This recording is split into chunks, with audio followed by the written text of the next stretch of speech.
I'm Linda, 54 years old. I'd like to say I'm just an ordinary person, but according to my sister-in-law, it seems I'm blessed and unaware of the struggles of ordinary people. But more on that later. My husband, James, is also 54, the same age as me. We both work full-time on weekdays. We don't have children. So, the reason my sister-in-law, Michelle, often mentions that I'm blessed and unaware of the struggles of ordinary people is due to the excellent location of my house. It's close to both Nob Hill and Hayes Valley in San Francisco. And of course, it's within walking distance to Powell's Station. My grandfather built a house on his land, which my parents took over, and after they passed away, James and I moved from our apartment to live there. Michelle, who often remarks that I'm blessed and unaware, is 8 years my junior at 46 years old. Michelle often visits our home. Leaving her husband and 12-year-old child behind, she comes from her home 2 hours away about once every 3 months for a weekend visit. She says she likes Nob Hill. Michelle is 8 years younger than her brother, my husband James. She was born when James was in elementary school, and he always said she was small and cute. Since Michelle was born later in their lives, my in-laws apparently doted on her and raised her with great affection. But I just couldn't bring myself to like Michelle. Must be nice, growing up here without any struggles, she would say bitterly. It's because I was born in the countryside with nowhere to play. You, the lady, grew up warm and cozy without knowing such struggles, is her constant refrain. It's clear she's not friendly towards me. Yet she likes Nob Hill and Hayes Valley enough to visit this house. And she never brings any gifts. She claims the reason she doesn't bring a gift is, you just ridicule it as something from the countryside. Coming empty-handed, she says, must be nice, being so close to Nob Hill and Hayes Valley. You can live without a car, while we country folks can't live without one, and we have to spend money on transportation. But your area is nice too, isn't it? I like it. The air is clean, and the people around are kind, I say. Then she retorts, what's that, sarcasm? It's convenient with lots of shops around, you mean? I don't even go out much. I work during the day, I've said before. But she snaps back really sarcastic. Unlike you, I have tourist spots nearby as a matter of course. Makes me want to say who's being sarcastic here. I've even complained to James about her sharp words. But he would just say, my sister is straightforward. She's just being frank, that's all, and wouldn't take it seriously. Then, I heard Michelle was building a house. Again, it came up during one of her visits. Where? I asked. Near our place, obviously. We bought the land, unlike you who had it from the start. We can't afford such a nice plot. Must be nice being rich, she said. Irritated after being criticized so much, I asked, then how should I speak so you won't take it as sarcasm? Better to keep quiet, right? Everything you say comes out as sarcasm, she replied.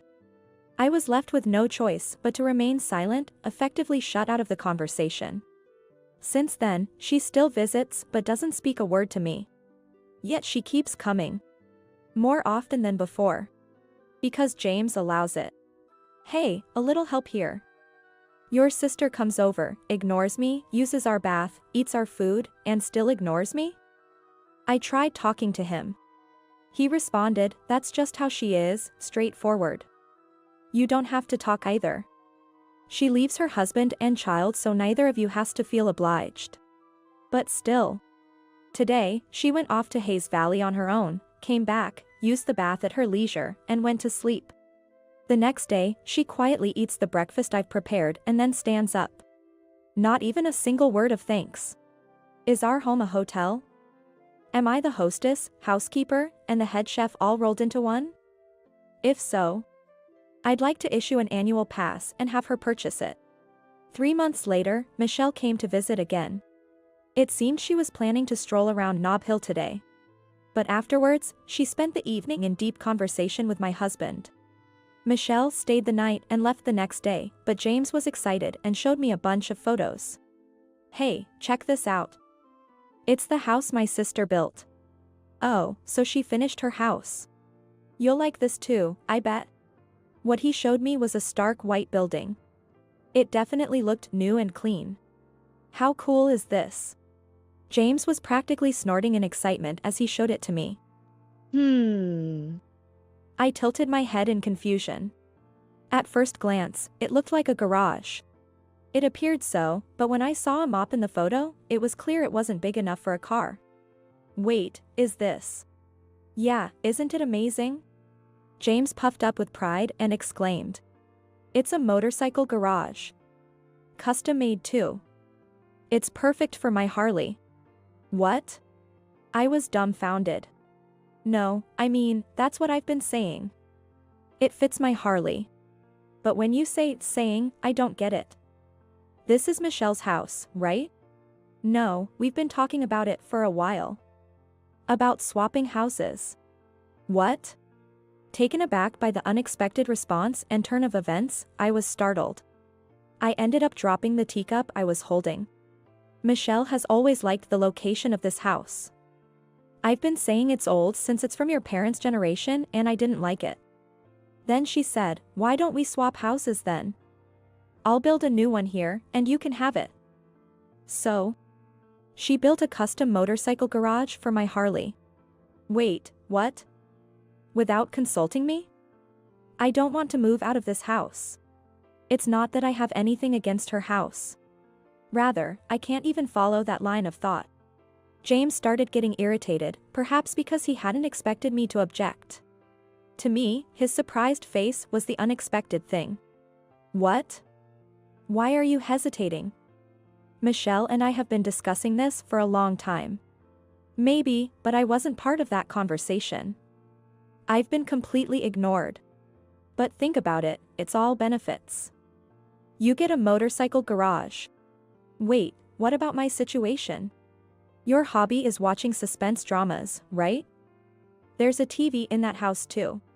Indeed, James loves motorcycles. He cherishes his Harley-Davidson almost as much as his life. In comparison, I don't have significant hobbies, maybe just a fondness for watching suspense dramas on TV. But what about my commute? It'll just add a bit of time on the bus and train. Just a bit? It's going to add 2 hours. I can ride my Harley there. You should spend about 2 hours on your commute. You've been gaining weight lately, consider it a forced diet. A forced diet seems a bit much. Imagine the daily agony. But James's mind was filled with thoughts of the new house and the special garage for his Harley. It seemed my reluctance to let go of this old house was both unexpected and irritating for him, to the point where he was genuinely angry. Finally, James resorted to drastic measures. I'm giving our house to Michelle and her husband, Adam. It's a new build with a bike garage, I don't see any reason to refuse. If you do, we're getting a divorce, he suddenly declared. What? Divorce? Did he just say divorce? Was he really pushing it that far? I thought to myself. All right, just give me one night to think about it. That was all I could muster to say. I crawled into bed and I think I spent about 2 hours in shock. A house with a bike garage seemed like it was built solely for James. Michelle doesn't even have a motorcycle. Which means, she must have built the house with the takeover in mind from the start. But then again, James agreeing to it without my consent is on him too. And then, to unilaterally decide on the deal and threaten with divorce if I refused. This is clearly a form of coercion. I won't forgive this. So, I spent the next 8 hours until the following morning wrestling with my phone. The next day, I told James the first agreed to move. Give me 2 weeks to pack. I have work on weekdays, I added a condition. And one more thing. Michelle and Adam can't move in until we've vacated, right? I asked. Well, yes, James agreed. You had a garage built, right? Then at least, I want to hand it over in a clean state as a thank you. So could we pass it over after another 2 weeks? I'll have it cleaned by professionals. James agreed. In James's absence, I made calls to 2 places. 2 weeks flew by in no time. James, singing some odd Harley song, joyfully packed our things. While on the phone with Michelle, he even asked questions like, how many square feet is that room over there? as he planned out where to place the furniture. It seemed they were also calling about the floor plan.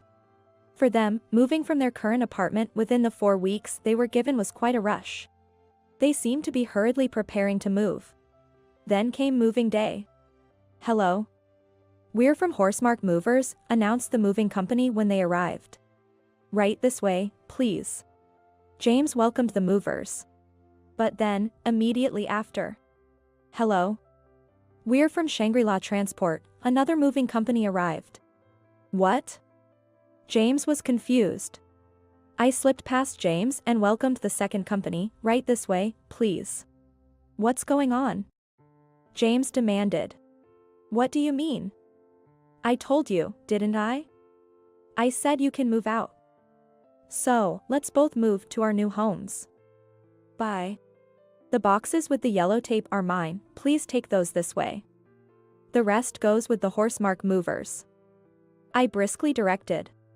And an hour later. "Well, that's that. Thanks for everything. I'll send the divorce papers later." "Wait a minute." James shouted in panic, but I glanced back at him briefly. "Weren't you the one who wanted a divorce?" Leaving James behind, I quickly left the scene in the taxi I had called. The taxi ride was so short, it barely cost anything. That must have been tough. The person who was waiting for my taxi came towards me. It was my brother, Michael. Michael came to help with the move. "Well, it's good you found a place in 2 weeks. It's a rental, though. Well, once things settle down, we can look for an apartment or something again."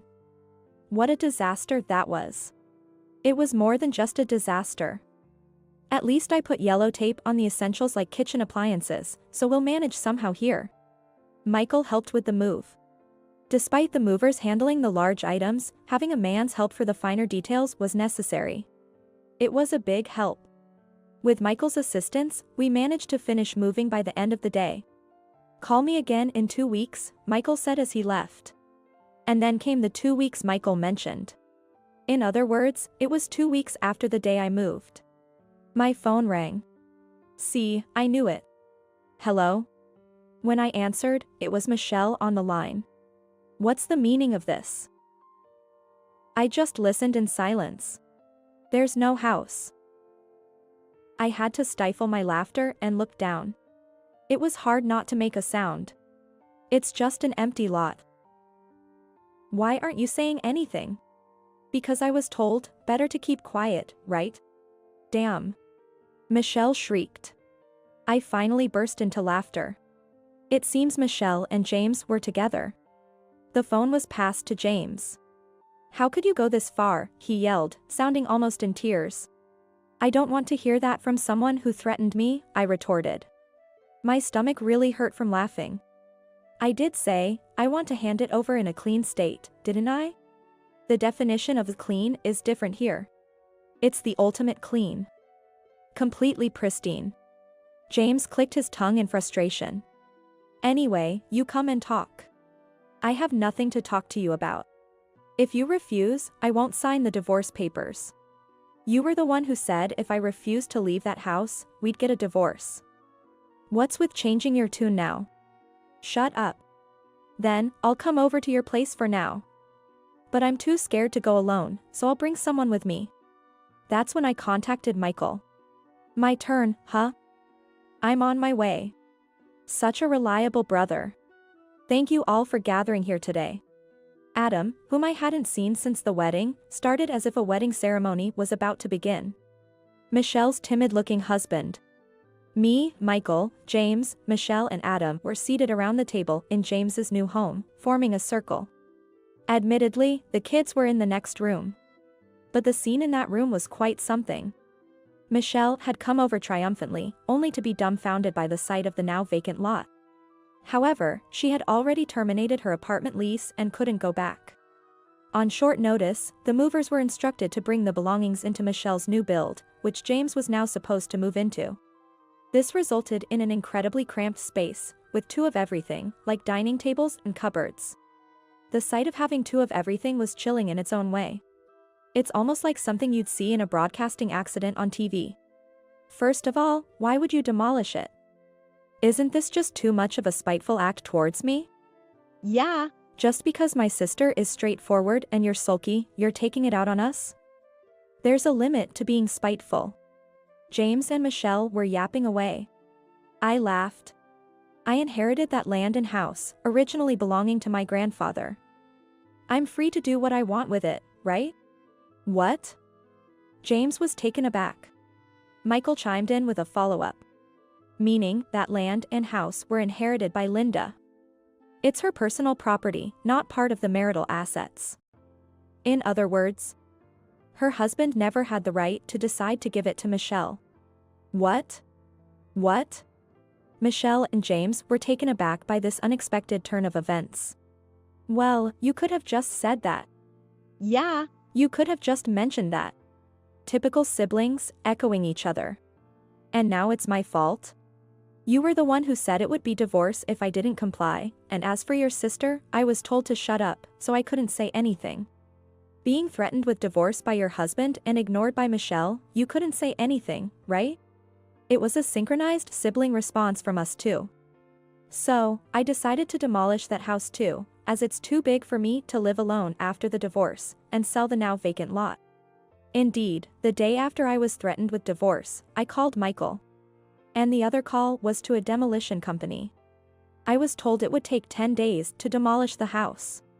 Michelle, for all her troubles, takes 2 hours to get here, making it a 4-hour round trip.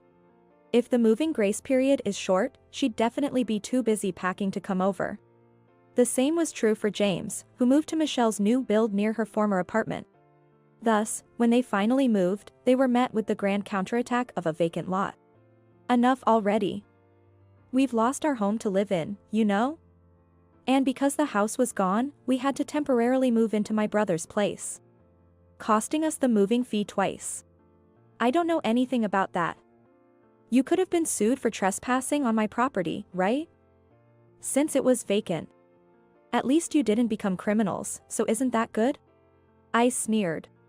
Then I said to James, is a woman who fusses over such small amounts of money really straightforward? That's laughable. Michael added, ignoring someone isn't being straightforward, it's being sulky. So, does this mean this move was planned without your consent? Adam, who had been silent till then, piped up. Right? I mean, Michelle said to keep quiet, and James was threatening, so they just got carried away on their own, I revealed. Suddenly, Adam, who seemed timid until now, began to tremble with emotion. Hey, you, what do you mean by this? Spending lavishly every 3 months in Nob Hill and Hayes Valley. Especially the spending in Nob Hill was outrageous. Leaving me and the child behind. And now, you say we're going to live there so we don't need the car and sold it. A car is essential for living here. But this house has a bike garage but no parking. Isn't this too much for making unilateral decisions? What's gotten into you? Michelle must have never seen him so angry before. She was clearly shaken. Linda. Adam continued. She told me, we're taking my brother's house and moving. If you refuse, it's a divorce. What? It was surprising how similar the siblings' reactions were. I was seriously worried my abs would give out from all the laughing. This will make my muscles sore tomorrow. But I'm a remote software engineer, so I can live anywhere, and I thought it'd be sad for the kids not to have their mom around. So I went along with it. But at this point, their selfishness is too extreme, and it's negatively affecting the kids. What made me realize that was what you said? Adam took a deep breath before addressing Michelle. What you said was threatening, it's over for us. I'll take care of and raise the child. I'll consider that a threat as a proposal and go along with it, he said. Well then, let me add my part. I followed up with James. I'll accept that as a proposal too. We're truly done now. Goodbye. Wait, just wait a minute. If the house is gone, that means the situation has changed, right? Exactly. The situation has changed, so it's unfair to unilaterally cut things off. The siblings started clamoring together. Adam and I waved our hands in unison. Creating a ridiculous situation, getting carried away, and then just returning to the original state, Adam said bluntly. In the end, what happened was that Adam and I each hired a lawyer and went through mediation for divorce. It seems the new house built by Michelle ended up with Adam, along with custody of the child. Michelle, who had been known for her extravagant outings and spending sprees. The child, often left alone on weekends, seemed to have been lonely already. Becoming a single parent, the father made an effort to be there for the child, who now says they're happy. The reason the new house ended up with Adam was that Michelle didn't have enough income to make the loan payments.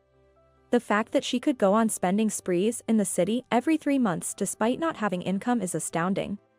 Her spending habits didn't change, and I heard she ended up in debt. The bike garage was demolished, and the layout was slightly altered to create a parking space. James, having been a dual-income household until now, realized he couldn't afford to invest in his Harley after being kicked out of my house. He had to give up the Harley due to a significant division of assets. Losing his Harley and hobby, he vented his frustration on his lawyer. Turning reckless in life, he resorted to drowning his sorrows in alcohol, which was quite a sight. I turned the land where the house had been into a parking lot.